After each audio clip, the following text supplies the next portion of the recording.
প্রিয় দেশবাসী, আসসালামু আলাইকুম। আমাদের দেশে কোনো সমস্যা নাই, একটা মাত্র সমস্যা, সেটা হচ্ছে আমাদের রাজনৈতিক দলের মধ্যে আমরা সুষ্ঠু চর্চা করি না। এই সুষ্ঠু চর্চা, সুষ্ঠু রাজনৈতিক দল হইলে সব ঠিক হয়ে যায়। কারণ দিনের পর দিন, হ্যাঁ, আমি আওয়ামী লীগের জন্য গঠনতন্ত্রটা করেছি, বাট আওয়ামী লীগের জন্য এটা নেবার এবার গঠনতন্ত্রে ক্ষমতার ভারসাম্য, দায়বদ্ধতা, জ্ঞান, জবাবদিহিতা, এবং আমি তো বলছি যে জামাত ইসলামের একটা জিনিস, তাদের একটা সিস্টেম আছে, সিস্টেমে চলে। তা আই বিট Jamaat Islam more than 10 times, এবং আন্তর্জাতিক সকল সম্প্রদায়, স্টেক হোল্ডার যত আছে, ডেমোক্রেসি, হিউম্যান রাইটস প্র্যাকটিসের সাথে রিলেটেড, আমি গঠনতন্ত্রটা সবার কাছে পাঠাচ্ছি। আগামীকালকে ইনশাল্লাহ পাঠাবো, তাদের মতামত নেওয়ার জন্য, কারেকশন করার জন্য, সব কিছু করার জন্য। তারপর গঠনতন্ত্রটা আপনাদের সামনে উপস্থাপন করব। আমি রাজনীতিবিদ না, সেখানে ইনশাল্লাহ বাংলাদেশের যত রাজনীতিবিদ আছেন এবং 55 বছর সহ দ্বিতীয় বিশ্বযুদ্ধের পর থেকে আমি স্টাডি করে দাঁড় করাইছি সকলের আইডিওলজি। আমি বলতেছি যে জোর করে কেউ আসবেন, দেখবেন, দেখার পরে যদি মনে করেন এই দলে, রাজনৈতিক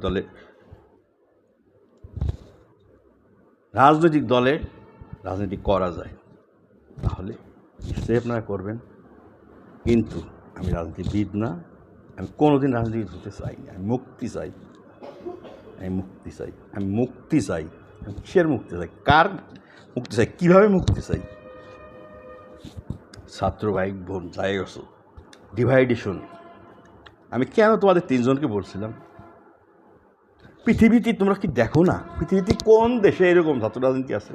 ধ্বংস হয়ে গেছে না আমাদের ছাত্র ব্যবস্থা, শিক্ষকদের রাজনীতির কারণে ব্যবস্থা? কেউ কোনো দিন কোনো রাজনৈতিক দল এটা নিয়ে চিন্তা করে না, এই আফসোস। বাট যেহেতু করছি একা,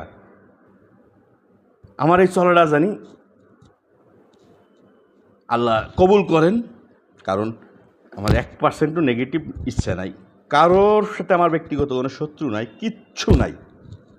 আমার অনুরোধ, যদি বৃহৎ সাথে কারোর যদি একটু ক্ষতিও হয়ে যায়, তার জন্য আমি দায়ী না।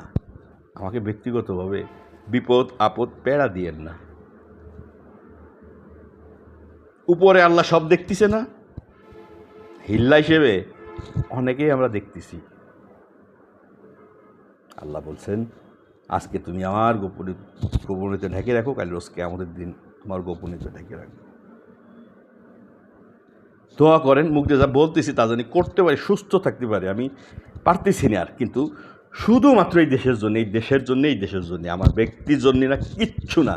কারণ এই দেশের আমি একজন নাগরিক, আমার সন্তান নাগরিক। 1 টাকা চালের দাম কমলে চাল কিনে খাই। বড় লোক যারা আছেন তারা বড় লোকই থাকেন, কোনো সমস্যা নাই, আইন মানি একটু চলেন। কারো হক মারি থাকলে দিয়েন, আর টাটু মারি যদি থাকেন স্যারেন্ডার করিয়ে ট্যাক্স দিয়ে দিয়েন, কি আটকাবে আপনাকে?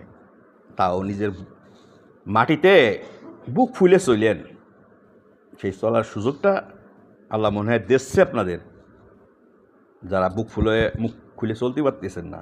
যত ক্ষমতা ব্যাকএন্ডে আপনারা রাখেন, সে যেই হন না কেন, আমি শেখ হাসিনার ভালোবাসি, শেখ হাসিনা বাদে আর বাংলাদেশের কেউ যত ক্ষমতা থাকেন ব্যাকএন্ডে, হাজার কোটি টাকা বিদেশে থাকুক, কি থাকুক না থাকুক, সব সুজন একা না। সুজনের মেন্টররা টু দ্য পয়েন্টে ক্যালকুলেট করে বসে রয়েছে, 24 ঘন্টা লাগবে, তাও আমি করতে দেবো না। আমি মন থেকে বলতেছি, এই দেশটা আমাদের, এই দেশটা চলে গেছে অলরেডি। কোথায় চলে গেছে সেটা আপনারাও জানেন। জীবন দিয়ে দিছি মানে কি, সব দিয়ে দিছি, কিছু কি নিছি? আমার একটা ফল্ট ধরেন, আমার একটা গালাগালি করেন, অথচ যে কাজগুলো আপনার রাজনীতিবিদ তাদের করা উচিত তাই করেন। অতএব সেটা আপনাদের ঠগাচ্ছেন, কারণ দায়িত্ব আপনাদের রাজনীতিবিদদের। আপনারা করতেছেন না, এর ফল আপনারা ভোগ করবেন। আমি রাজনীতিবিদ না, শুধু গঠনতন্ত্রটা একটা রাজনৈতিক দলের নামও দেবো না, পাঠাচ্ছি যেভাবে সব ইন্টারন্যাশনাল সব অর্গানাইজেশনের কাছে, একটা অর্গানাইজেশন আমার 4.5 লাখ টাকা কুরিয়ার সার্ভিস লাগতেছে, আমার জমি বিক্রি করি, আমি সেই টাকা আনতেছি পোস্ট করার জন্য ইন্টারন্যাশনাল কমিউনিটির কাছে, কারণ তারা আমাদের চেয়ে অনেক জ্ঞানী, তাদের সাথে আমার তাল মিলিয়ে চলতে হবে এবং সেই নিয়ম অনুযায়ী বাংলাদেশের পার্সপেক্টিভে দাঁড় করাচ্ছি।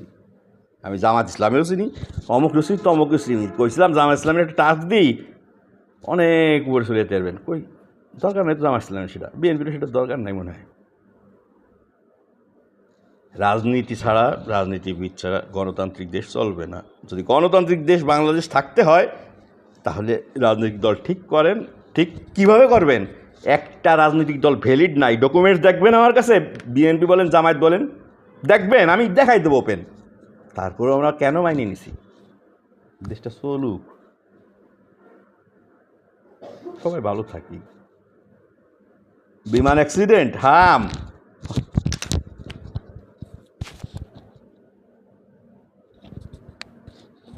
জুলাই অভ্যুত্থান,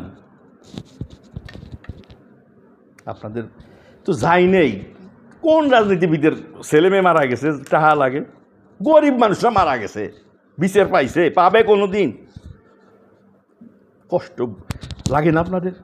গোলাপ শাহ মাজার না কি, যে গোলাপ ভাই, আপনার তো 21টা 22টা আমেরিকায় বাড়ি আছে, পরশু দিন শুনলাম যে আপনারা নাকি বাংলাদেশটা অ্যারেস্ট করছে। তা আমি আমেরিকায় না, আপনি তার কথা, আমার বাড়িগুলোর খবর নেন দি, এখনও যাই নেই আর কি। তা আপনার তো মনে আবার সাইডে হতেছে গোলাপ ভাই, অসম্মান করতেছি না। অথচ আপনি গোলাপ ভাই কি পারতেন না? আপনার কি হিম্মত, আপনার ক্যালিবার কি কম আছে? সুজনের চেয়ে 100 গুণ বেশি আছে না? কেন আপনি ফেল করলেন? আপনার ইউনিয়নের সবার কাছ থেকে টাকা খাইছেন, আপনি চেয়ারম্যান বানাই দেবেন, চেয়ারম্যান হবে একজন উপজেলার, আপনি গোলাপ ভাই। হ্যাঁ, নিজেদের মানুষের গালাগালি করবো না, কারে করবো? 15 বছর ধরে কারা রয়েছে? কিসের জামাত, কিসের বিএনপি? অত হু দিলে উড়ে চলে যায়। নিজেরা একটু নিজেদের ইজ্জত মান সম্মান রাখতে পারলেন না? বাপ দাদা 14 গোষ্ঠীর ভিটে বাড়িতে যাবেন না? টাকা দিয়ে কবরে যাবেন সবাই আপনারা? শেখ পরিবার কবরে যাবে টাকা নিয়ে?